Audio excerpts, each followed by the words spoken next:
Welcome to the Running with James podcast. We are committed to helping runners, OCR athletes, and the everyday person get involved, get connected, and get committed to becoming the best versions of themselves. Remember, when you change your mind, you change your life. Now here's your host, James Wyatt.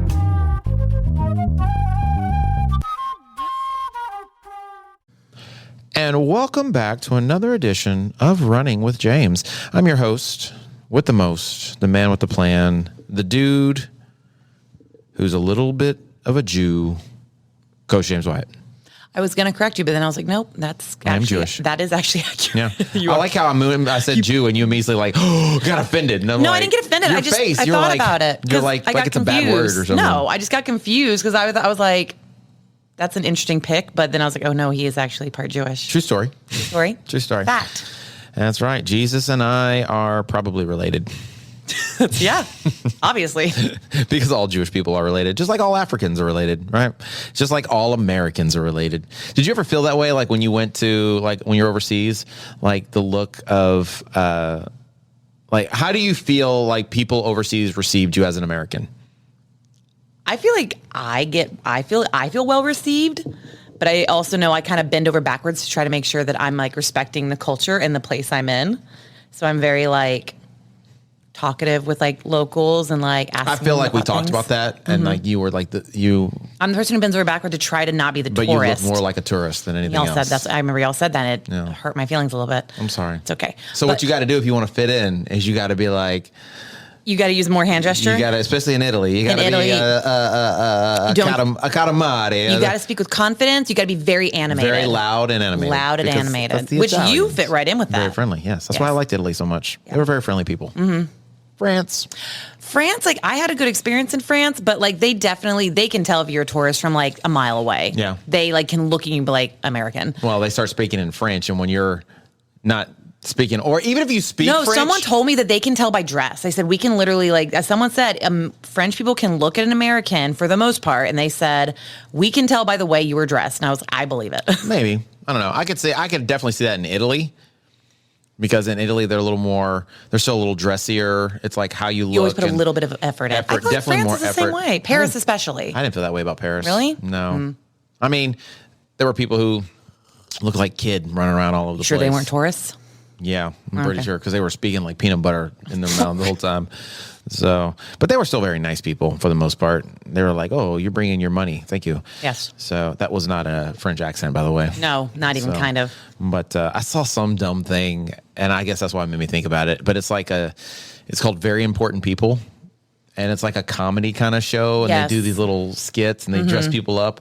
And they had these two people like with a French look, and they talk with a really French accent, really thick. And they were like, "We from the south of France," and obviously it feels like an SNL yes, skit. Very much so, and it was hilarious and ridiculous all at the same time. That's pretty funny. That's pretty much how my French accent would be, just peanut butter. Oh yeah, no, we know how the French people like your accent. Oh, they love it. They love it. Actually, I think they enjoyed it better, not as much as the UK people, because they just basically thought I was a cowboy. Yes. A country bumpkin cowboy. Yeah. And they were asking me, do I ride a horse? You mean you were wearing the hat everywhere? I was. So it was really like... well-deserved. Yeah, you were really putting it out there. I was kind of leaning into it. But you know what? That's my thing now. It is. It's my thing now. You've worn it for a lot of special occasions that we've done together. That's what I do now. Actually, I wore, for the most part, country garb the entire month of March. You did? To church. I wore my cowboy boots. I wore jeans. I was wearing like a lot of blue jean shirts or rhinestone shirts and my cowboy hat every time I came to church. Do you have a rhinestone shirt? Several. Do you? Oh, yeah. That's something I don't see you having. For sure. And I think the last Sunday, because it was the last day of the rodeo. And I showed up, and everybody's dressed regular, or whatever. And I'm rolling up here, freaking cowboyed up, and they're like, "Is this like a thing now for you? Is this what you're doing? Is this your thing?" I was like, "Hey man, I'm just respecting the rodeo, but yes, it's my thing now." You need to get a white tassel jacket. No, that is definitely never something I will ever do. I'm more of a functional cowboy with a little urban twist to it. I'm not like full on freaking. That's like a meal. What is it? That's the rhinestone cowboy. That's a gay cowboy, I feel like. That's just full on. I mean. Yeah, exactly. I'm riding something. You heard it here, people. Hot content. Oh my God. I'm sorry. I shouldn't have said that. All right. So welcome back to the Running with James podcast, On that note. where we lace up, not boot up to level up. Well, sometimes we boot up. So I would wear my boots more often. Actually, the one's my grandmother. Oh, sorry, Gaga. The one my daughters. Take a second. The one my daughter's grandmother got me for Christmas are actually kind of comfortable. Yeah. But they're not like all day long High Rocks comfortable. Wait, okay, so your boots. We're still talking boots. Are they ostrich? Yes, they are actually. Yes, they are. And then I actually got another pair too that are some Lucchese's that I got at a secondhand store. I never buy anything that other people have used or worn before. But I took my wife out in the middle of the week on a Wednesday. She was off of school, and it was the middle of spring break. And my wife works hard. She works really hard. She does more than she should. Agreed. And oftentimes I encourage her to take a break. And so one Wednesday morning, I was like, we're leaving and we'll come back this afternoon. And she said, what? And I was like, yeah, don't worry about it. Everything's taken care of. So my mother-in-law came to the house to watch Olivia, and we left, and I took her out to a little Texas town that wasn't too far away. Cute. And, we did she got to shop in like the little bitty shops. Nice. And we had breakfast. And one of the places we went to, they had like a little area where they had like resale stuff. Mm-hmm. And they had like cowboy boots and cowboy hats. And man, I started shopping and looking, and they had some really nice boots that were super cheap. Mm-hmm. And they happened to have a pair of like black and maroon kind of like color, and they were like perfect. They fit, they were comfortable, they were cheap, and they said Lucchese in them. They looked like they weren't very worn at all. So I went ahead and bought them, and I got a couple cowboy hats while I was there because they were already like a little worn in. They had that like worn look to them already, and they fit my head perfectly. So I went ahead and cowboyed up, and my wife's like, why are you getting all this freaking Western It's your personality wear? now. I was like, it's been dormant for a while, but I feel like I'm letting it loose again. I feel like you're getting in touch with your roots. I am. You're going back to your Southern upbringing. I am. I'm looking for property. In Italy, from what we last talked about. Yeah. I'm looking for, a little land I can get into. So I need you guys to support the Patreon. Hey, Willis is popping again. I'm not moving that far out. Actually, the perfect scenario, there's a place. I don't know if you've ever been back there, but you know where Sidechamp Park is? Yep. So, if you go across the railroad tracks, there's like the Lanier Law Firm guy's house that's like behind the wall. That's like a mansion with like a zoo and a train and a railroad track. It's nuts. But behind his area, there's like a neighborhood, but it's like it does not match where we're living at. Oh, sure. Yeah. There's a couple of those. It looks like you're out in the country. Yeah. Like they're acre lots. You don't have very many people close to you. It seems very closed off and quiet. It's also on the hospital grid. Oh. So that means they never lose power. Okay. Right? Nice. So it's like off the beaten path. It's quiet, but yet it's still in the middle of everything. That's where I want to live. And I keep looking, and nobody's selling anything over there. There was one piece of property that was for sale. Property's expensive right now. And it was $1 million for 1 acre piece of land. Mm-hmm. I'm not there yet. We got to get a few more Patreon members. A couple. But hopefully, if we can do that pretty soon before somebody buys it, I'll go over there, and that's just for the land. It doesn't include the house. I mean, there's no house on it. Is it on Mud District because of where it's at? No. So you'd have to put a well in. Yeah, well, it has a well. Oh, there's actually a house on it. Oh, okay. But you would probably rip the house down and build a new one because the house is like not, unlivable-ish. Yeah, basically. Okay. So, which is what's crazy to me is how expensive it is, but it's just because of it's the land where it is. The land's where it's at. Yep. So, someday, I'll just keep dreaming, but until then, I'll just keep living in the ghetto.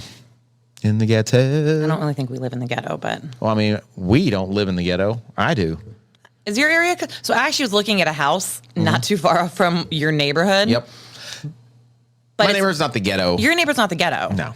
It's your neighborhood's nice, got a lot of young families, I think, but it's a little further up, closer to 1960. And when I mentioned it to my mother, who's a real estate agent, she was like, "No."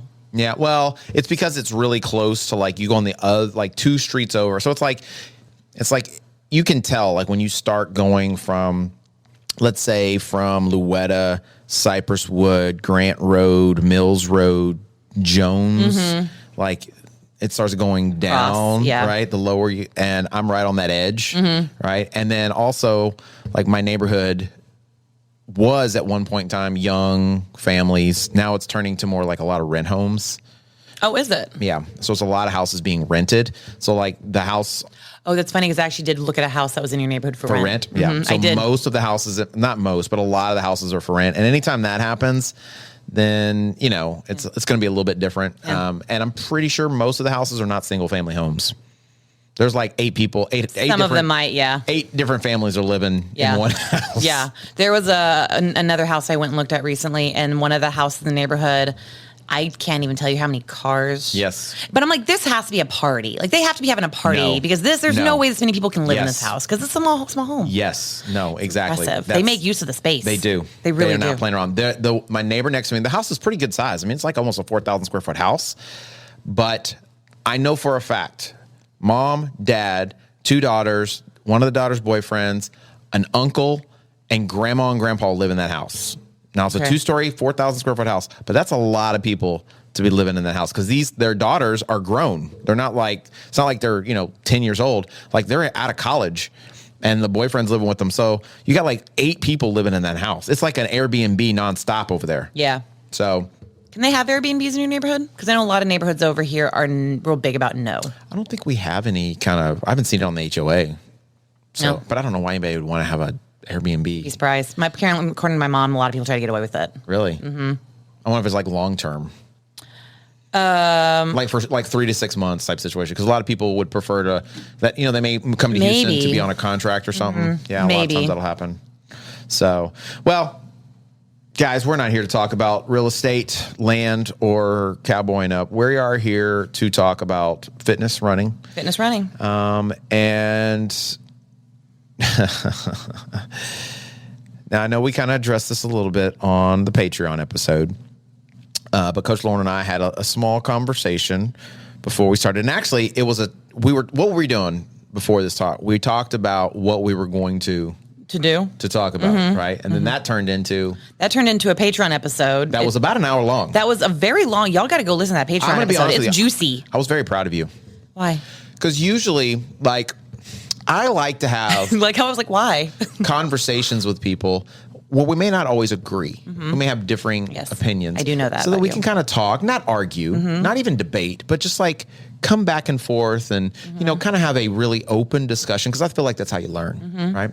And we were kind of coming, for the most part, from 2 different sides. And you didn't turtle shell on me. Right? Maybe it's because you had your sunglasses on. I did have my sunglasses on. So maybe that provided a little bit of anonymity. Anonymity. Yeah, anonymity. And yeah, that word. Yeah. We both went to college, guys. You know what? I think I've been listening to a lot of the old episodes and I've been making myself some mental notes. Okay. On how I can come to the podcast better. Okay. And we talked about it. We had a meeting. We chatted about what can we do to keep bettering the podcast. And I said, I'm going to work on being less, we had 2 different words for it. I said, I need to work on doing less of the, agreeing with you, while you're talking, where I think I'm just engaging with the conversation. I go, yeah. Like I just did. And you said, yeah, when you interrupt me. And I was like, I don't think I'm just trying to stay engaged. Well, I played it too for you. And yes, I do it a lot. She was like, okay, I get the point, James. I didn't say I get the point. Yes, you did. I did say, Maybe you said, I get it. I get it. And yes, in the conversation we had, the meeting, yes, I did say that. So I made a lot of mental notes and I became very aware. And I was like, we're going to try to really talk less. No, don't talk less. Well, I mean, in terms of not feeling like I have to fill space. I gotcha. It's okay to have a little bit of... It's okay to be quiet. Sometimes. Yes. Yes, but you need to engage. But I will engage. But don't cut me off. And actually, here's the deal. There are very few things, honestly, I don't know how often you pay attention to me as far as what are things that aggravate me or make me upset. I know. Okay. But there's really not that many things that really tick me off. There's less than a handful of things that really bother me. Most things I'm just whatever. Cutting me off, that bothers me. It does. It really bothers me. And it's not because I feel like whatever it is I have to say is so important, but what I hear when I get cut off is what you have to say is not important. And what I have to say is more important, or I'm trying to sound smarter than you or whatever. So I don't know why it bothers me. I think it's just because maybe it's how I was raised. I don't know. Interesting. So- Why do you feel that way? I just said I don't know. I know. I was trying to see if I could psychoanalyze you a little bit. I would love for you to psychoanalyze me. That would be so good. That's like that would be so the blind leading the blind. Would have been the worst way. Oh man. Well, anyway, what I was saying is I was proud of you because we were talking. So we were talking about, I had a run today, and we were talking about, what the person I was running with, about how, confidence when you get to a race, they're getting ready for Boston, and, they're kind of questioning what they're going to do. And so, I was like, hey, you're going to crush it. I'm trying to like talk them up a little bit. And, I made mention that, most of the people they run with, most of the individuals are guys, and they're competing with and it's the faster guys too. So it's not like just any Tom, Dick, and Harry. So it's like the faster guys. And so I was like, you should really have great confidence. And then they were like, well, you know what? That is weird, because I've always kind of more gravitated toward the men. And this is a female for context. Female, yes. This is a female. And not so much the ladies. And so we started talking like, why do you think that is? And so Lauren and I were talking about like kind of our opinions on, why women, do the things they do, why men act the way they act. And we kind of went back and forth. And so I was like, that is something that is very, not curious, but it's something that I think is very apropos to racing. So we have the Boston Marathon coming up. Okay, so we have several people racing that. And then obviously there's people who are listening that are going to be running and racing it. It's spring, so there are tons of races going on right now, especially if you're like Midwest, up in the north, stuff like that. I mean, this is racing season. It is. Marathons, half marathons, all that great stuff. OCR season is in full swing. Oh, yeah. All right. So a couple weeks or about a month or so, there's going to be the Spartan in Austin. Yeah, we got the Spartan in Austin mid-May. Right. Mm-hmm. And then several of us are going to Atlanta in a couple weeks to go race High Rocks there. And so when we are going to these events, I think a lot of times our overall performance can have a lot to do with our confidence. And our confidence is really, I think, tied into how we prepared and how we trained for it. And so I think you've got two ends of the spectrum. You've got those people who come in confident, they know they're going to do well. And then you have those people who come in with like that false sense of confidence, almost like that kind of almost ego, bravado, like I'm going to do well because I'm who I am. I don't know. But I think that there's oftentimes this stigma or this idea. Well, let's probably not stigma or idea. There is a fact. The more confident you are, usually the better you perform.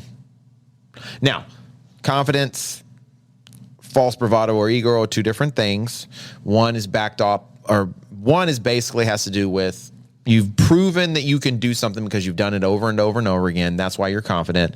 The other one maybe is a false sense of confidence because you think you're big for your britches and maybe you don't have what it's got to back it up. Yeah. And I've experienced both as a coach. I've seen both ends of the spectrum, right? So I think that there's a difference between like confidence and false confidence for sure. And if you don't know the difference, then, your race plan could fall apart pretty fast. So what I want to do is kind of break that down and talk about like, how can we be confident and know that where we're going is where we want to go and know that we can get there.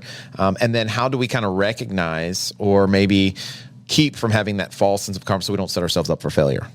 Right. Yeah. So as we're going into this, I guess, run with confidence, not ego. How to believe, right? Yeah. And truly know that you're going to be successful in whatever your race or event is. Yeah. So when you say like run with confidence, not ego, like what are the first things that maybe you think about? Because I know one thing that I know a big one I think of immediately. What would that be? Well, I would say we always talk about the ego runs, the vanity runs. Okay. Where you always feel like you have to like have a really impressive pace or really impressive distance. That's good. Strava is full of people doing nothing but vanity runs. Yeah. And I think it takes a lot of confidence because I've said this to other people who, again, we've talked about all the time. People are always like, I don't want to go any slower. It doesn't matter what their heart rate's at. I can't go any slower because then ultimately what they're afraid of is they don't look embarrassed to their community. Sure. They don't want people to think less of them. People think they're slow. And people think they're slow. Nobody wants to look slow. So I think it takes a lot of confidence to be able to say, I ran a zone 2. Guess what? My zone 2 was a 13-minute pace. Yeah. And guess what? When I get to race day, I can run a 6:45. Yeah. So what matters is knowing that you can go out there and stick to a plan, stick to something works, and not worry about other people possibly poking at you or what other people are going to think of you because you think you have to make yourself look bigger. Well, I think pride leads to false confidence, and trusting in the process leads to real confidence, right? Or participating in the process, or humility rather, leads to real confidence. So like you often find, or at least in my opinion, you often find the people who are the most confident are usually the people talking the least. Yes. Right. So confidence confidence is built. It's not really bought. You can't pay for it. You have to put it in with sweat equity. And if you're going to build real confidence, it doesn't come from like some kind of motivational quote or, heaven forbid I'm saying this. I know this is sacrilege, a new pair of shoes. But they make me so fast. But they make me fast, right? But it comes from your training. It comes from consistency in your training. And its confidence is built on the days you show up when you don't feel like it. It's built in those early mornings, logging in those long runs, hitting those intervals, doing the strength work, and really being intentional about everything you're doing, which could also mean being intentional in your sleep, in your recovery, in your nutrition. So each of those decisions really is a deposit into your your confidence account. Yeah. Right. So when the race day rolls around, you don't want to be guessing. I'm sure I've said this to you before, but I usually will give this spiel to people when we either on their first meeting with me or on our race day meeting. And it's this: there's usually 3 people that get to the start line, right? There's the one person who has no idea what's going to happen. They're wishing and hoping and praying they finish the race. They're like, oh my God, I hope I can do this. Then you got the second person. They're pretty confident they're going to be able to finish, but they don't know what their time's going to be. They're hoping that they're going to get a PR, or they're hoping that they're going to be able to keep a pace for the extended period of the time, but they're not sure. And then you have the person, they know what pace they're running. They know they're finishing the race. They know they're going to hit something, right? And the only question for them is, are they going to hit their A, B, or C goal? And the only difference between those 3 people is preparation. The more prepared you are, the more confident in what you're capable of doing you're going to be. So I would say simply this: confidence isn't hype, it's history. It's the history that you've put into your training. It's every mile, it's every rep. It's those early mornings that get you out there and get it done. Do you feel like you have at any point you've probably been the third person. You're normally the third person, the person who knows they put the work in and I'm going to hit A, B, or C goal. Like you've got it figured out. But have you ever been the first person who just shows up and hope it's going to work out? Sure. Yeah. I have. I think we've all been at least that one. I think a lot of that had to do with education, right? So when I thought I was doing, and you don't know what you don't know. That's true. So, when I say obstacle course racing is a perfect example, because that's really where my journey began. And I was amazing at the obstacles. But you know what I worked on? The obstacles. Yeah. That's why I was so good at the obstacles. I overtrained on the obstacles. I did very little running in comparison. But the thing about any kind of race, a big part of it, or actually the majority of it, is what? Running. So you need to be good at running, especially if it's 10, 13, whatever miles over rugged terrain, hills, and, elevation. So, the thing I worked on all the time was definitely a part of it, but it wasn't the most important part.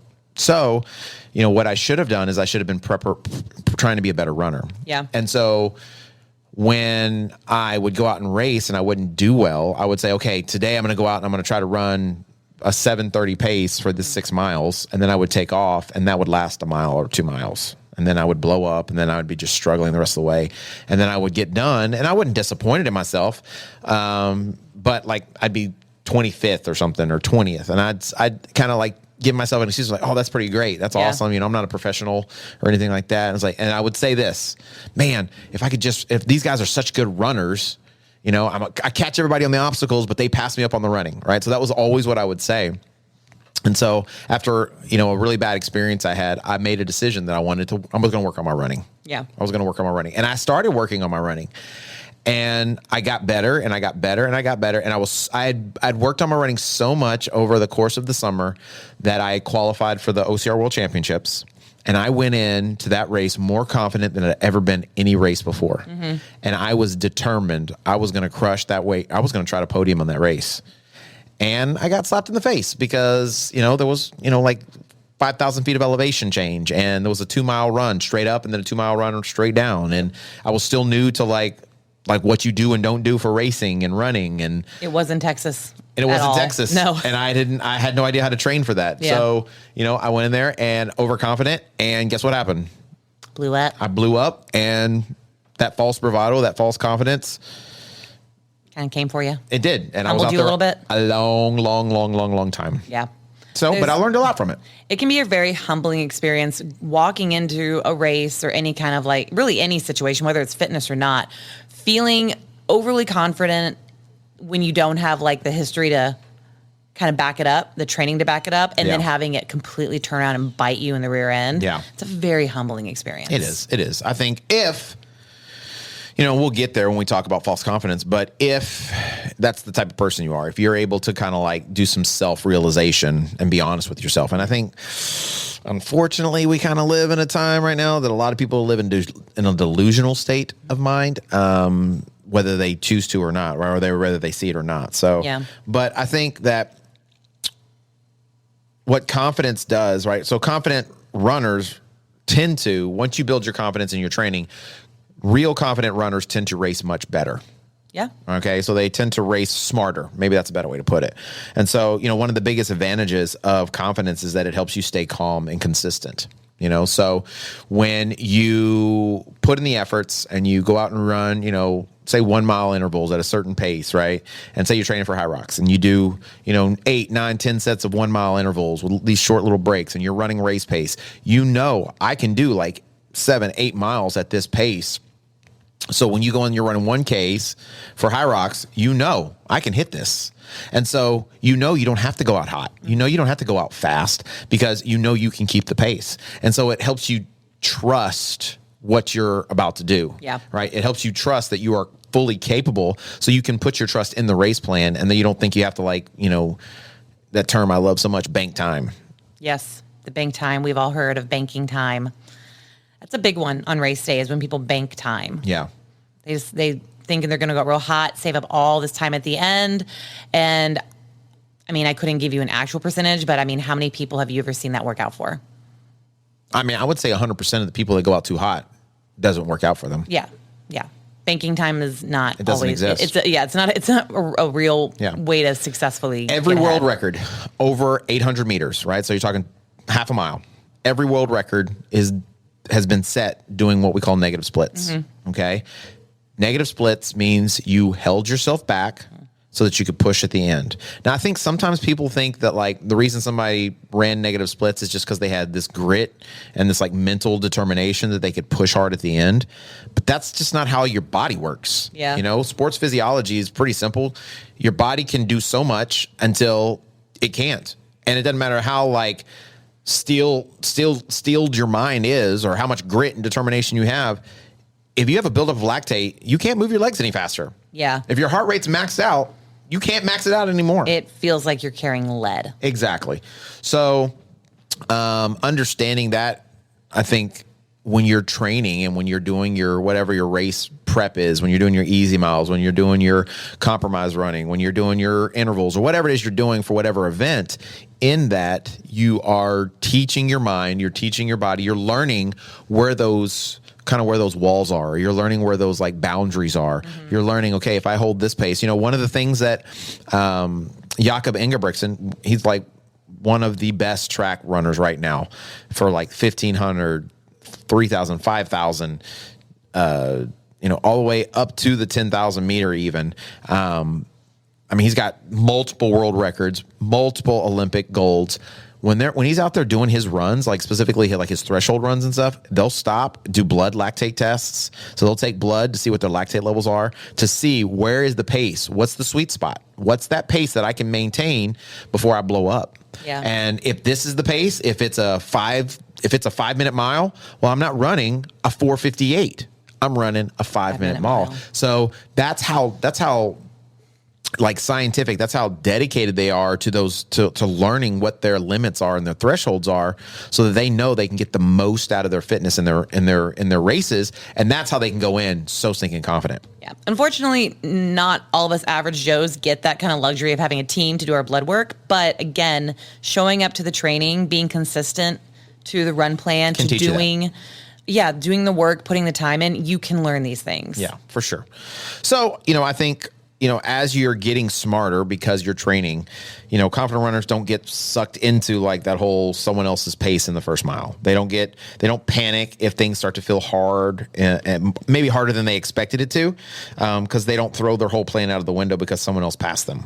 Yep. They worry about running their race, So I think as I got better at running, as I got better at, training, and I started running my paces and things of that nature, I would create a race plan. And what I found, literally, like 100%, I can't think of an OCR race that I competed in after I became a better runner where I didn't go out and run my pace and I did not end up passing the people that went out hot. Right. So like every race that I've ran in that's an OCR event, now I haven't done one in about a year or so, but every OCR event I did starting from, I would say 2018 and beyond, I podiumed in. Right. So first, second, or third, in every single one. And I would like to say most of them were first. Right. Yeah. And we're talking my age group. Okay. So that's the old people age group. The masters. The masters is the way they put it, nice and friendly. And I can't tell you how many races I went out, and there were probably 10 to 15 people that were in front of me. But I ran my race, I ran my pace, and then just slowly but surely, I just started, gotcha. Actually, one of my favorite Spartan races, I don't know, you were there. It was the one in Austin. Mm-hmm. Remember where we had to do the loop? Yes. Like it had this. It was what they called the Super S or something. The Ultra Super. Ultra Super. That's right? What it was. Because they had like all the obstacles, and you had to do it twice. 2 loops. Right. That was so a it was fun like race. 50 something obstacles. So yeah, that was awesome. So I remember that first loop we went around, and I was counting the guys in front of me. I was running my pace, and everybody, I kept passing them. We kept getting closer and closer, and I was like in third or fourth place, and we were coming around to the last loop, or to the end of the first loop. And we got to that Herc hoist. So me and the first place guy got to the Herc hoist at the same time. Mm-hmm. Okay. And all I could think about is right after the Herc hoist was like 100 yards to the finish line. Mm-hmm. So I was like, oh man, I got this. We got to do this whole thing again, this whole lap one more time. All I got to do is just, now he was way out in front of me. We're going to do that same lap again. Yeah. Oh yeah. I just got to stay with him until here. And then I'm going to pass him up at the end. This is going to be awesome. So my confidence level went through the roof. Well, we came around, we went over a cargo net, jumped a wall, and they had that box. I don't know if you remember, like, the 8-foot box that has kind of like the slippery stuff and rope on it. Mm-hmm. And we both got there at the same time. And it was like, he literally hit a wall. Oh, really? Like he couldn't get over it. Oh, no. He couldn't get over it. And I just no big deal. Flew over it. Didn't see him again the rest of the race. I pretty much just cruised by myself, the next 3 miles by myself, finished the race. And because my whole goal was keep my pace. Mm-hmm. And then once we get close to the end, then I have enough energy. If I want to race, I can race, right? We can really push it. At a lot of these races, you tend to kind of, if you watch a lot of these races, you see everyone like rush out that start line, especially like at a High Rocks or something.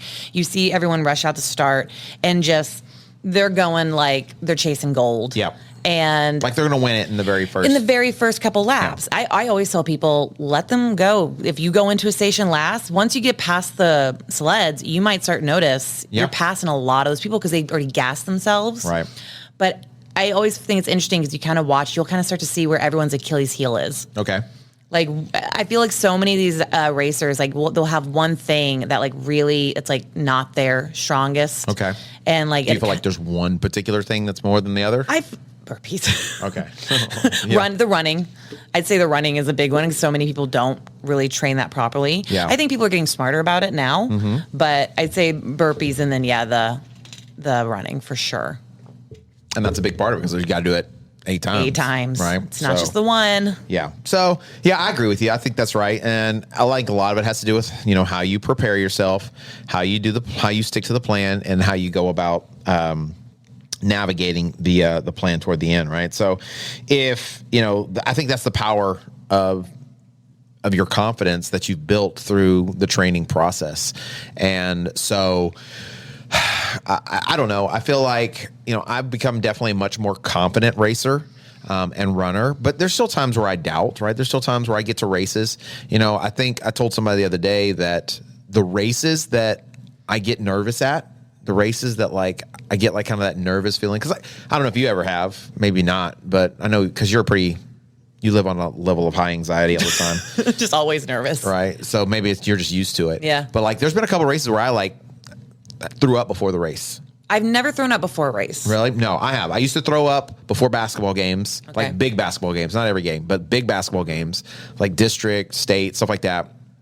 And in the state cross country meet, my sophomore year, I puked my guts out because I was so nervous. Because I think if you made the top 10, you were all state, and like where my time was, I should have been able to do that.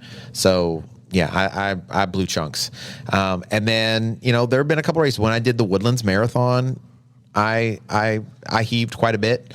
We were getting ready to leave the house and everything was fine. I ate breakfast and we were getting out to the car and I was like, you know what? I'm going to go try to use the bathroom one more time. And Lee's like, okay. So she sat out in the car and I went into the bathroom and just immediately just, oh. And then I walked back to the car. She's like, did you just throw up? I was like, yeah, I think I did. And then what was it? There was another time, actually pretty recently, Toronto. Oh, you did tell me that, yeah. In Toronto, I puked like right before the race. Every time that's happened, do you know why? Because you don't feel confident? Because I didn't feel like the work I'd put into it was enough to go after the goal I was really going for. Got it. Right? So did you become the person that was just going to try to survive it, or the person who's like, I know I'll finish it, but I definitely won't be hitting my goal? I just adapted my goal. You just adapted I changed my goal based off of what I felt like I could do at the time. And tried to figure out how can I make this a win, right? What can I learn from this? And a biggest part was, and sometimes things are out of your control, right? Life happens, whatever. But the times that I've been super nervous is always when I don't feel like I'm as prepared as I should be to do what it is I want to do. Yeah. Does that make sense? No, that does. I've definitely felt that way. Dallas, this past race was my first time doing women's pro. And I was hecka nervous going to that race because I definitely didn't feel prepared. That was definitely where I was person number 3. I'm just going to survive. I don't even care what I finish in. I just want to not die out there. And I was exhausted leading up to the race. I felt like I was just fatigued. I didn't even feel undertrained. I just felt fatigued because I'd had like such a week leading up to it. And there's a lot of activity. We were at that running event in Austin, like literally up until that was a long weekend. It was a long weekend. We were on our feet literally all like 3 days. And so we just got there and I was tired and everything just felt heavy. So I definitely cried. Didn't throw up, but I cried. I got my But you feel like I know it's the I had no confidence going to that race at all. But you feel like you didn't have a confidence because of what? The main reason? The main reason was I felt like I had not prepped in terms of recovering. Okay. My body did not feel like I was prepped in that way. Okay. Well, I think the bottom line is that if you train the way you should, confidence gives you clarity on the course and it keeps you grounded and focused, keeps you strategic, and you can stay the course because you know what you're capable of doing, right? So what about the other side of it, right? What about you have confidence? The false sense of confidence. Oh, when you have false confidence. Yeah, like when you got confidence you didn't earn. When I say I'm pretty confident I could like fight some people. Yeah. That kind of confidence. Yeah, I'm really good about having false confidence when it comes to I feel like we had a conversation about that too. Also on the Patreon. Yeah. Andre, just know she's coming for you, bro. I'm coming for you, Andre. We're supposed to have a fight. Yeah, we're putting together a fight night for BC Fitness to raise funds for the new High Rocks floor that we're getting. And gotta fight. We are going to charge people to come in and fight Lauren. Yeah. That's what we're saying. So there's a lot of false confidence there. Yeah. I'm pretty sure I can take She was going down the list of people that she felt like she could take. I did. I called some people out that I think I can take, and I also made sure I do not want these people even trying to come fight me because I will walk off. What do you mean you walk off? Like I won't fight certain people if I don't think I can beat them. Like I said, you, Carlos, Terrence. I won't fight Terrence. Yeah. I won't fight Terrence. I won't fight Gabby. No one should fight. I wouldn't fight Gabby. I'm not fighting Gabby. There's no way I'd fight Gabby. I can guarantee you. She's hiding a I wouldn't fight Gabby she's or hiding Leah. a shiv.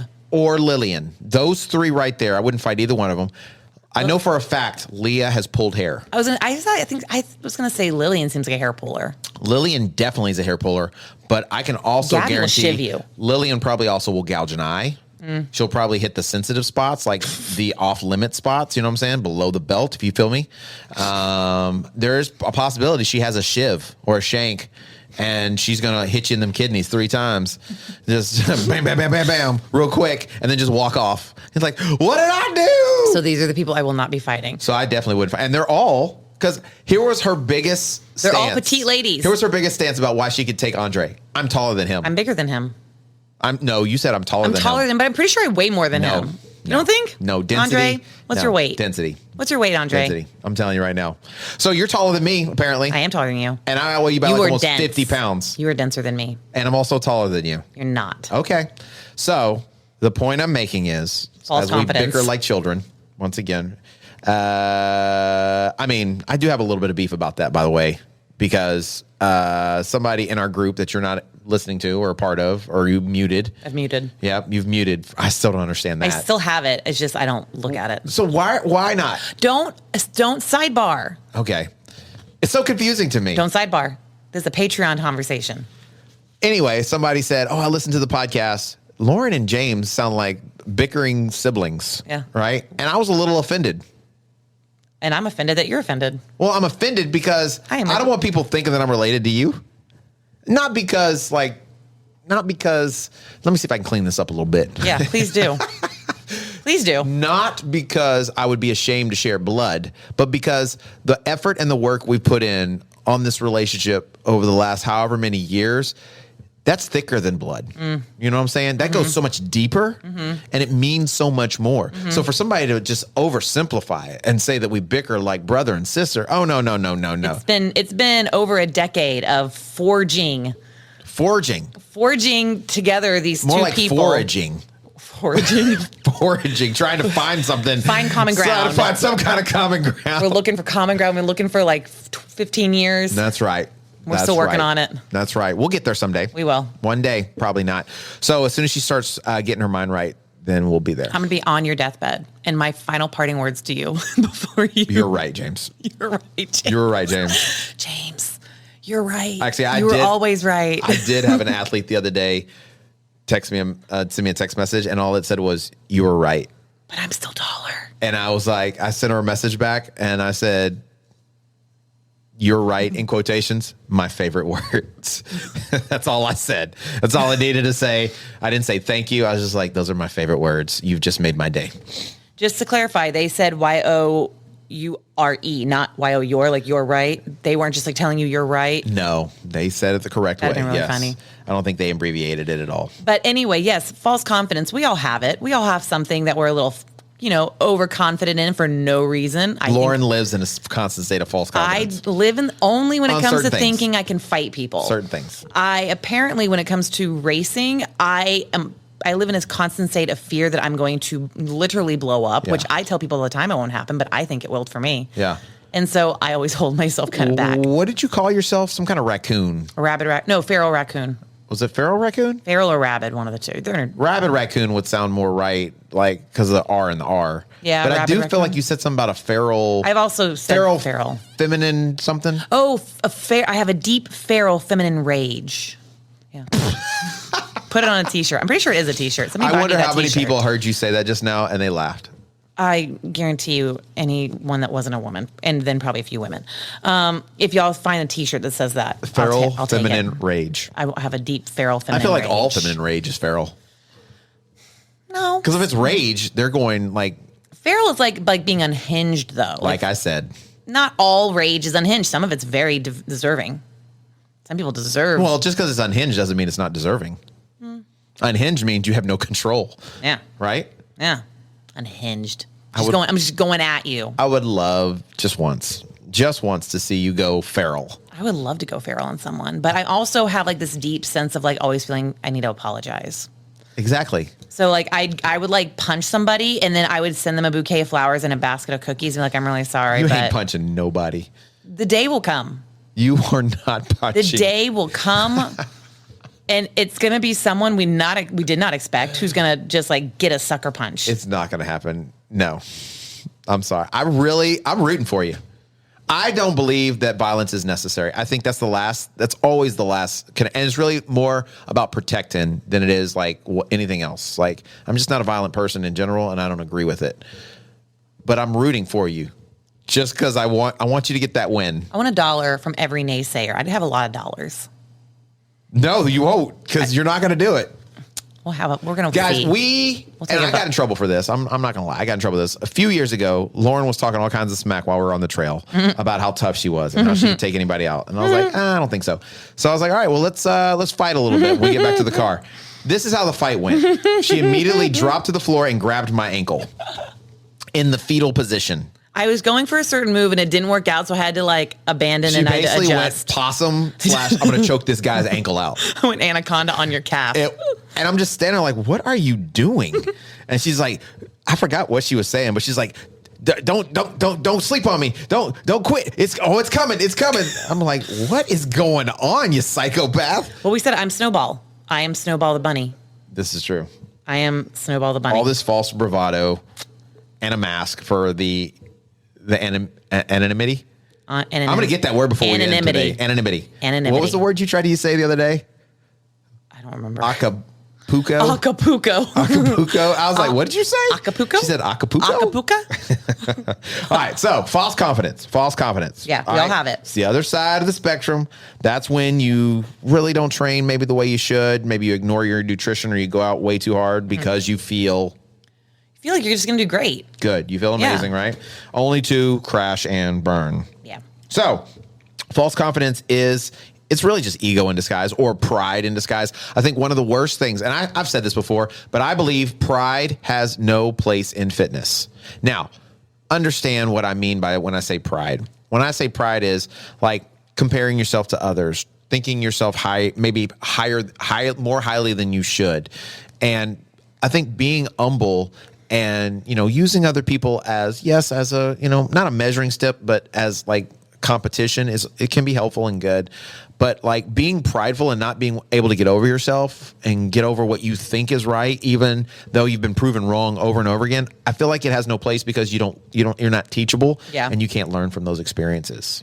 I mean, pride can be you said it can be a good thing, but it can also be very damaging, especially if you were, like you said, using other people to kind of get ahead. If your goal is to make sure somebody else feels less than you. Yeah.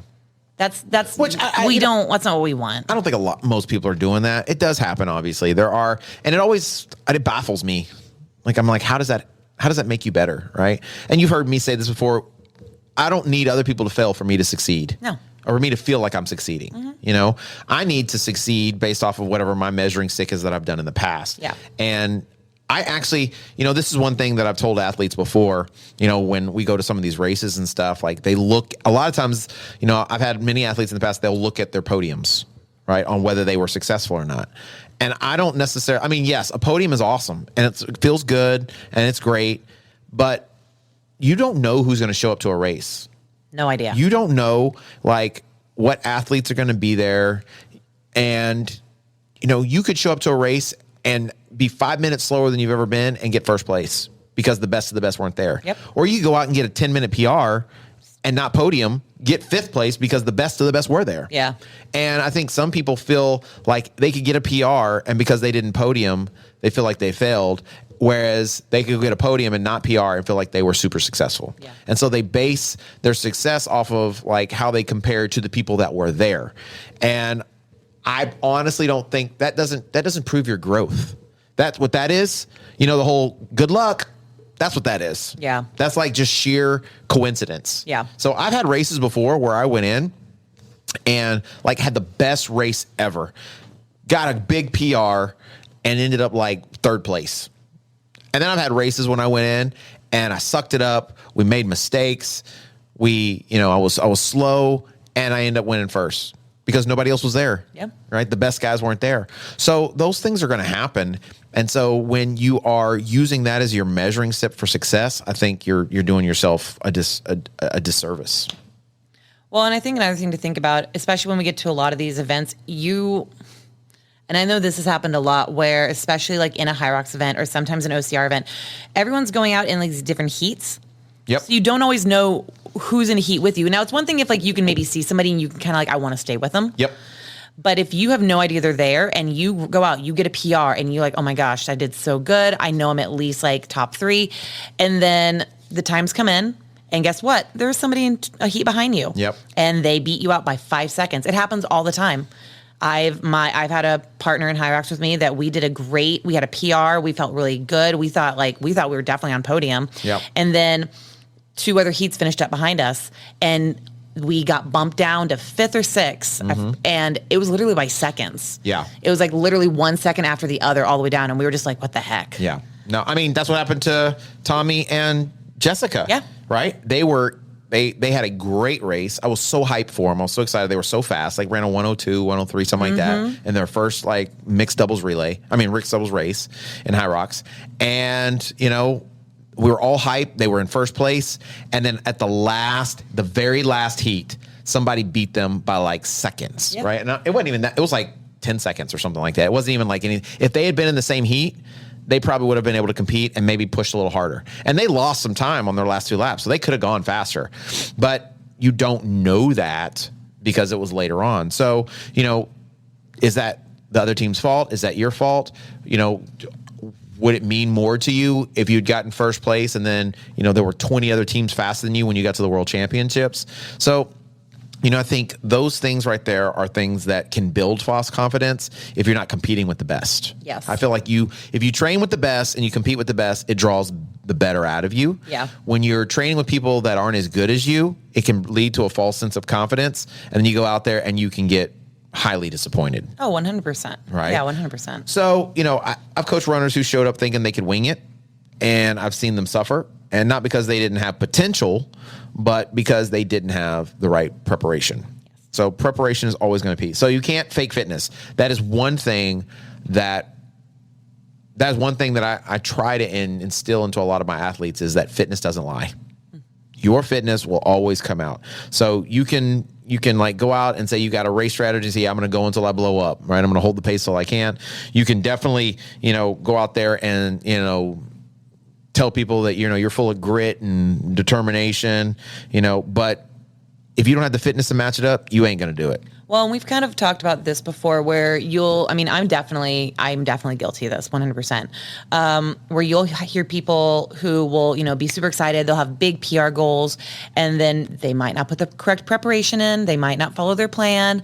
And then their race doesn't go as they want it to. Yep. What's one of the first things they run to social media and do? Start making excuses. They start, hey guys, my race didn't go as I wanted to because A, B, C, D. And they just start going down a list of reasons why things didn't go well instead of sometimes just like being honest, being like, I didn't train for this the way I should have. Yeah. And there's people out there who clearly did. Yep. And I just didn't, I didn't measure up to the same level. Well, I mean, and then, going back to my example, I thought I was training the right way. Right. And it wasn't until I stopped and got help.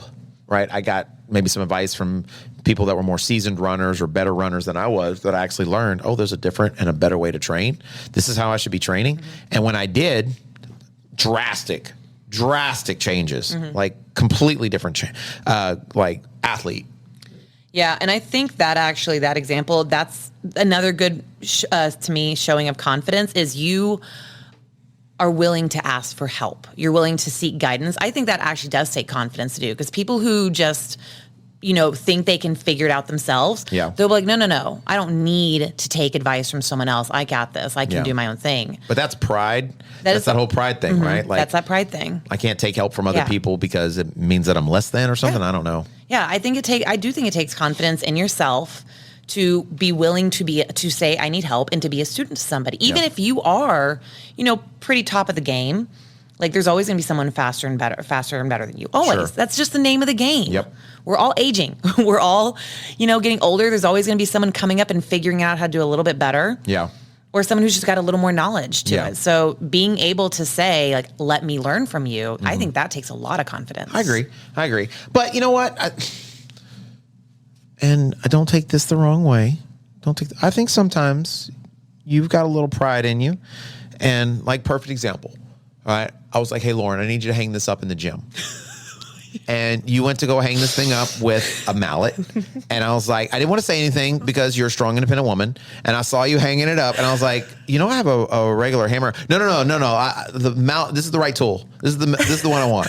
And this chick put like 5 holes in the wall to hang up this little metal rack, right? And like, there was even like I have a level, right? Did you use the level? I did, but I was still messing up. It wasn't the hammer's fault. It was the fact that I couldn't get it straight. But she wouldn't ask for help. She wouldn't. She was over there. She's like, I'm going to do this, and I'm going to show him that I can do this. I can hang a picture frame. That I can hang a freaking metal hanger picture thingy without any assistance from a man explaining to me how to do it. I was like, okay. And then I think I went over there and hung the other one in like 5 seconds. Yeah, you really did. I was so annoyed because I had literally been working on trying to get this one thing straight for the entire day. No, that's an exaggeration. We'll say like you were there for hours. I'll give you for all 3 of them. I was there for a while, but for the one thing, it took me half an hour. Dude, you hung 4 things, 3 pictures, and a metal rack thingy, and it took you more than half the day to do it. It took a while. Guys, here's a fun fact. I can't tell if things are straight to save my life. That's what the level was for. Apparently, I'm really bad. But she wouldn't ask for help. No. She wouldn't. No. And I didn't want to. False confidence. I did not want to was so sure in myself. Shame her by going over there and helping. But instead, he would silently shame me by walking behind me and just kind of like watching. No, silently. I was going to the bathroom or whatever, but you were there for so long, I was able to walk by you several times. Because sometimes, guys, it's okay to ask for help. Yeah, it's okay. It's okay to Google it. It's okay to ask for help, or ask the person that's or in the ask room. the other person for help. He gave it to me. I can do it. Mm-hmm. I need to prove to him that I can do things without supervision. This is another like division of the genders conversation. I agree. In the making. But here's what happens, Lauren. If you prepare and you have some experience, you have competence. You too can hang a picture frame straight, and you too, as well, can hang any type of product straight. And you can also run your race in PR, hopefully. You sure as heck can. I don't know if you noticed the things behind my desk, how straight they are. They look good. Yeah. There's a lot of things hanging up there that are straight. Mm-hmm. They didn't take me all day to do it. Use a level? I sure did. Oh, that's good. I sure did. Here's a pro tip. If you only put one nail in, though, and you put it in the center, you don't have to use the level. You just like turn the picture and it's pro tip. Pro tip. But sometimes if the wind blows, it might make it crooked or something. No. Right? I'll put that up there for next time. Okay. Perfect. Write that down. I'll write that down. So I want you to run with boldness. I want you to be confident, right? Mm-hmm. But the best way to do that is to put in the work. Mm-hmm. And so maybe that's the other part of it. The other flip side is make sure the expectations meets the workload. Yes. Right. So if you maybe haven't put in all the work, if you maybe haven't done all the stuff that you should do, don't go out there expecting that some miracle is going to happen. Right. My 2 things. A little bit of a tangent because one is kind of connected with the other. As a dad now, okay, I remember a lot of my dad colloquialisms that my dad used to tell me. And my daughter said the other day, she's like, Daddy, I wish I want some. She saw my backpack. That's what it was. Now I remember. She saw my backpack, all the cool patches. I got a new backpack. Everybody apparently has been like, ooh and ah on my backpack, right? It's pretty legit. I didn't tell you either. They sent me my other backpack. Oh, they did? They sent me the right one. And you still using the old one? I am, because I haven't decided which one I like better. This one has ducks on it, right? It does. The other one it actually matches like our color scheme though. So I can't tell, but I'm supposed to send one of them back. The ducks, I don't think any of the ducks are like not on a seam though. Yeah, like you can't fully tell what it is. It's a duck wearing it's a squeaky duck wearing like an American flag like headband. That doesn't seem really like your style though to me. I mean America, but I don't know. The squeaky duck's a little maybe. If you drive a Jeep, that's a thing. Oh, you're right. People leave ducks on your Jeep, so I have some ducks. Okay. So in my family, but see, that's one of those things you didn't even know about me. I didn't. So it's my personality. The other one is like a tiger stripe, but it's like purple and blue and pink and white. So the only downside is I'm just worried if the white that's in there, if it's going to get dirty or not. It's white, yeah. So, but like when I first got the other one, like it's been growing on me, but I'm just not sure. I don't know. I don't know what to do, Lauren. I mean, and I can't keep both of them. You did make a stink about not getting the right one. I did. But I can't keep both of them because if I switch them in and out, people are gonna be like, "You got a new backpack?" Everybody's always asking me about a new backpack. It's ridiculous. Anyway, I got this backpack, and my daughter's like, "Daddy, can I get one of those backpacks?" I'm like, "What do you need? You don't need this. You have like 3 or 4 backpacks. You don't put patches on them, you know whatever." But she wants to be cool. Like Daddy. She wants to be like Daddy, and so. I was telling her like, "Oh, you got to earn it. You got to do whatever." She's like, "I wish I could have one of those backpacks, Daddy." And I was like, and it just came out of me. I didn't think about it. I just came out of me, and I was like, you know what? You can wish in one hand and crap in the other and see which one fills up first. And it's something my dad used to tell me all the time. A really gross way to put it. Maybe a little bit. So that was the first part. So you can feel free, parents, to use that with your kids if you like. That's some good old country. It is like teaching. It's a country teaching. That's a country he learning. Would use a different turn of phrase, right? Colorful. Instead of crap, much more colorful. Yes. So on the other flight, because it made me think of crap. My daughter the other day was trying to get me to tell her jokes, right? So I was, it's hard sometimes to come up with a joke like on the spot when people are asking you. I might know them and be ready to drop them on you, but if you're asking me, you get like, I don't know, performance anxiety or something. I don't know, and so. I was trying to make up jokes and I was saying some, and then I was like, something just popped in my head, and I was like, what did the right butt cheek say to the left butt cheek? And before I could even like say anything else, she's like, "Hey, you want to clap?" And I was like, I don't know. I busted out laughing. I thought it was hilarious. It was cracking me up. And she laughed. We were laughing. Mommy wasn't laughing. She didn't think it was funny. I thought it was funny. A very proud father-daughter moment. It was a great moment. Well, the whole week she's been coming home and she's been like, Daddy, tell me that butt cheek joke. And I was like, it's not really my joke. It's more like your joke. And so my wife's like, yeah, thanks, James. She's been telling the kids all week about butt cheeks clapping. Like, you're welcome. So once again, parents, great joke, dad joke. It's actually a daughter. It's a dad, Coach James Olivia original. There you go. Special. So feel free to use it. I think the one I was actually going to say was like, what did the left butt cheek say to the right cheek? And it was like, does it stink in here or something? That's what I was going to say. So also gross. You didn't think that was funny? That was also gross. Somebody laughed. Somebody will laugh at that. Somebody was laughing. Your daughter would laugh at that one. She would think that's funny. I haven't told her that one. Yeah. Though. So how does the butt cheeks tie into the confidence thing? I mean, if you have nice butt cheeks, you walk around confident. There you go. There's the tie-in. Maybe that's where your false sense of bravado comes from. Maybe. Because I mean, that's what's in right now, right? Booty packed. What is it? What do they call it? A dump truck. Which Having a dump truck. I don't like. Why? I don't know. When for some reason I don't like that term, and I'm like, a peach is fine, but like I don't know. But peaches are so small. A dump truck is thick. Yeah. What's the other one? A cake. I don't get that. I don't understand that. I don't get that. Doesn't look anything like a cake. And the one the kids are using, a gyat. Yeah, I don't understand. Which I also don't get, but whatever. I think it's like short for yeah, dang or something. Maybe that actually could be it. Maybe, I don't know. It just makes sense to me. But not to sidebar too much. Back on track. Oh, I'm done. Are you done? Yeah, I'm done sidebarring. Huh? I'm done sidebarring. Oh, you're done sidebarring. Oh, yeah. Okay. So, but what I was going to say earlier, and it left my brain for a little bit. We were talking about confidence, and one thing that I see a lot of people do. I know you see people do it all the time. We all do. And I definitely have done this in the past. I've learned from this.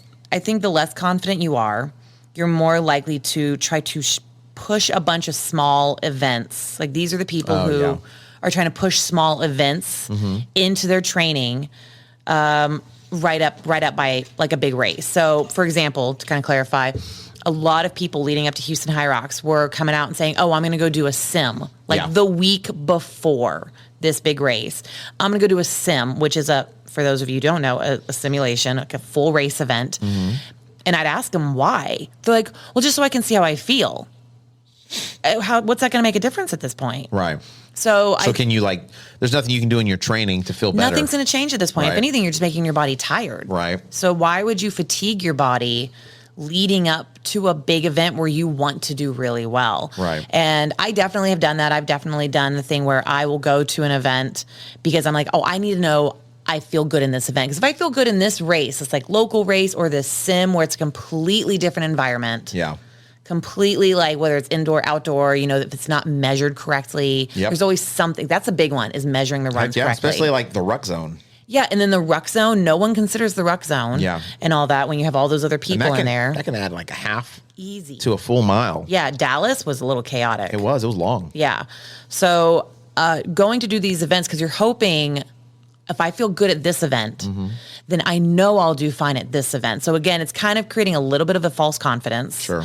But then on the flip side of things, what tends to happen, and I've told this to a couple people, what happens if you go to the sim or this local race and you don't perform the way you want? Right. Is it going to kill your confidence leading up to your big race when it's not the same thing? Yeah.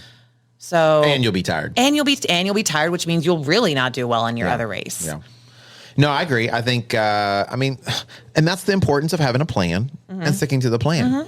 And if you do that, tapering and recovery and not having big, too hard of an effort right before your big event, all that stuff's planned in, and that builds your confidence, and it helps you to, training it's so awesome. I love physical fitness and sports physiology just because there are so many measurables. But a lot of it is experimentation. A lot of it is, putting in the daily efforts and the consistency. And the more you do that, the more you get out of it. That includes confidence. That includes belief in yourself. That includes, the ability to trust yourself. I think so many people don't trust themselves because they don't have the discipline. And discipline, to an extent, can be a bad word for a lot of people because of their experience with it.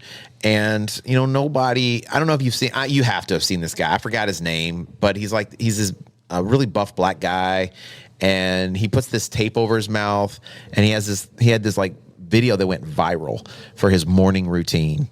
And he gets up in the morning at like 4:00 in the morning, and then he goes and, he has, I guess, tape over his mouth, and he washes his face, and then he puts his face in ice, and, he has this whole like morning routine. You sure it's not David Goggins? No, it's not David Goggins. Okay. But it's viral. It's gone everywhere. And everybody's like making fun of him because some of the things like don't really mesh up. Like the times don't mesh up. Like some things took 30 seconds and some things were behind and in front. He swims in the morning. But it's like one of those things that looks like somebody is like setting it up to make a video, right? Yes. So people are there have been some pretty funny videos that have been, kind of going off of it. And, but the thing simply is that like he has this like routine of discipline, and he created a video that like basically from like a couple years ago or a year ago where like he was playing video games, staying up late at night. He was drinking sodas, and he was getting up at like 11 or 12. And so his point was, I guess, in that video was that he struggled financially. He wasn't getting his dreams. He was wasting his time. He was doing all this stuff because of a complete lack of discipline. Okay. And now he's brought discipline into his life, and he's going to bed at like 7 or 8 o'clock at night. He's getting up at like 4:30 in the morning. He's got this regiment of stuff that he's doing. And I don't know if he's doing it or not, but now his life is completely turned around because he's brought like discipline into his life. Well, that didn't happen overnight. He had to start developing habits, and he had to start doing a little work here, a little work there, a little work here, a little work there. And that has become a shift. And eventually, if you discipline yourself enough, eventually that discipline just becomes every day, and it's not discipline anymore. It's just who you are. Yeah. Yeah. So for me, there are certain things that I do strictly because they're things that I do.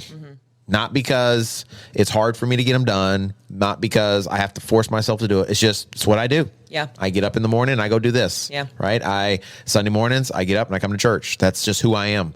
On Sunday afternoons at 5:00, I get up and I go to the track. It's just who I am. It's what I've been doing for years and years and years.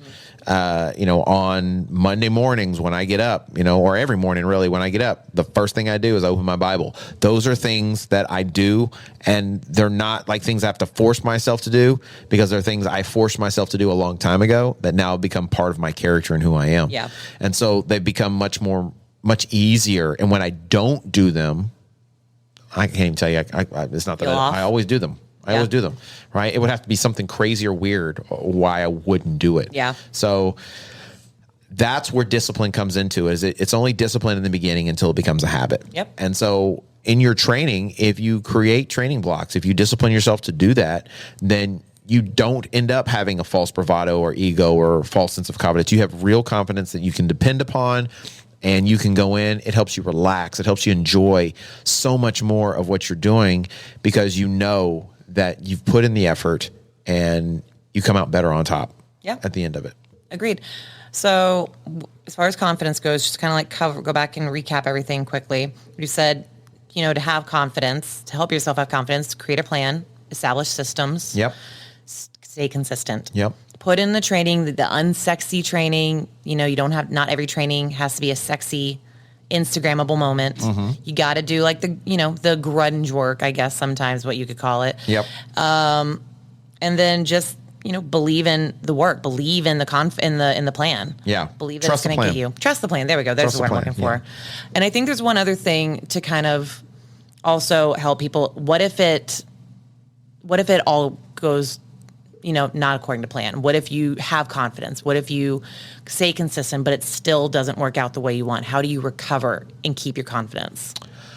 Well, I think if you do what you planned, if you train properly, you prepare yourself properly, and then you set your expectation based off of how you trained, you will not fail. Mm-hmm. I almost say it was impossible to fail.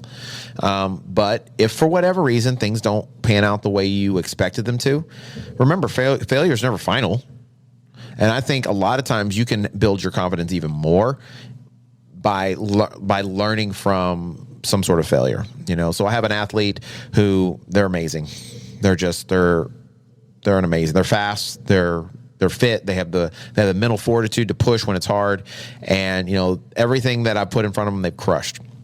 And so, they went and ran a marathon. Their goal was 3:10. They ran 3:08, I think is what it was. Qualified for Boston. Signed up for Boston or whatever. Now, Boston was, not too far away from their last race they had done, like 2 or 3 months or something. And so, like, when we were prepping for Boston, I asked them, what do you want to do? What's the goal? And they're like, I just want to enjoy it. I want to go out and feel good. I want to kind of soak it all in. It's my first time. And I was like, I think that is a perfect way to handle it. And that's what you should do. So we trained for like 2 or 3 months. And then, like, we had our meeting right before the race, and all of a sudden they went off the deep end, and they're like, I'm PR and I'm going to crush this race. I feel really good. They were feeling so confident, in the workouts and the runs and everything we had done up to that point. And I was like, well, maybe we should just like that. But I don't want to break somebody's spirit and will, I'll be honest and open with them. But then also, hey, who am I to tell you can't go out and crush souls and take souls and crush wills. Take names, crush souls. Right. So, they set their time or whatever they were going to do. And I was like, okay. And so they went out. And so I was at church and I was like following them on the app. Right. Mm. And like, they went out hot. I think they went out faster than we had talked about them going. Right. So it was even worse. Yeah. And cause they got caught up in all the Boston hype and then, it was like, it's a new place, such a big thing. And plus the first part of the race is downhill. So it like psychs you out even more. And then the hills hit. And the pace was just like bam, bam, bam, bam. And like, I felt so bad for them because I was like, I know what it feels like because I've been there myself. And I know we had talked about it. And I just kept watching it fall and fall and fall. And they got done and they were like, that sucked. And I didn't come close to hitting my goal. I didn't, And I was like, hey, listen, you got a PR. Every course is different. Boston is not the same as New York. New York's not the same as Berlin. People aren't trying to break records at Boston. They're trying to break them at Berlin or at Chicago. And so when you run that course, you are running that course for the first time. And so anything you do is a PR. And so, now they're going to go run it again here pretty soon in a few weeks. And, they're going to go out. They're going to get a PR. There's no doubt in my mind. There's no doubt in my mind they're going to PR. I just pray to God they don't go nuts and like at the last minute decide I'm running a sub 3. You don't do it. You know who I'm talking to. You know who I'm talking to. If you're listening, I know she's listening. I know who it is, and don't make us message you. She's going to do awesome in the race. No she doubt. is. No doubt. No She's going to do so good. And there's several other people running that I think are going to do great too. So, yeah. But yeah, I think you can learn from it. And I think it can build your confidence even more. Yeah. What is it you said in the last episode? Have a short-term memory? Yeah. Have a short memory. Short memory, not short-term. Yeah. Well, have a short memory and don't hold on to the bad stuff too much because, like I said, failure's never final unless you give up. Just keep moving forward, right? You live and you learn. That's good. You live and you learn. Yep. And then you just keep on growing. Yep. All right, guys, thanks so much for coming in today. We appreciate you. If you have the ability, please support the show by liking, subscribing on YouTube, share. You don't know how much it helps us when you share our episodes or share our Instagram. Check out The Running with James on Instagram. Make sure you're following us. You may have been following us before, but we've started a new Instagram account. So please make sure you go and find The Running with James and follow us, and then share it with your friends. We've got several new listeners, so we're so excited that you're joining us.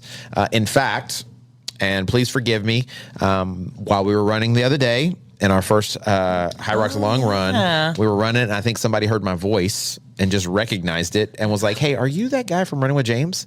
I was like, "Yeah." And she's like, "Yeah, I listened to it. I've learned so much from you. Thank you so much." So that was neat. And I apologize. I do not remember her name. We were kind of like running and moving. So if we see you again, Saturday mornings, we meet at 249 YMCA, 7 a.m. Come run with us. Everyone's welcome to come. We'd love you to come join us. We'll get a picture together. We'll get your name, and I won't forget it again. Please forgive me. I want to say Emily, but I feel like that's wrong, and that's why I'm not going to commit to that. Okay, I trust you on that. But also, yeah, guys, we're with the new Instagram. We're really excited to be doing like a lot of little mini segments, try to involve our community as much as possible. So you come hang out, and you might get in the picture. You might get on some reels. Yeah, we'll get your face out there. Exactly. And anytime you guys are out there running, if you're listening to the podcast, I would love for you to take a photo and hashtag Running with James. Yeah, let us know. Let us see it. I love it when people are running literally with me. Actually, I don't know if I told you, but I was running one day and in a nneighborhood over here, and I ran up behind somebody, and they had the Running with James podcast on. And I was like, I giggled a little bit.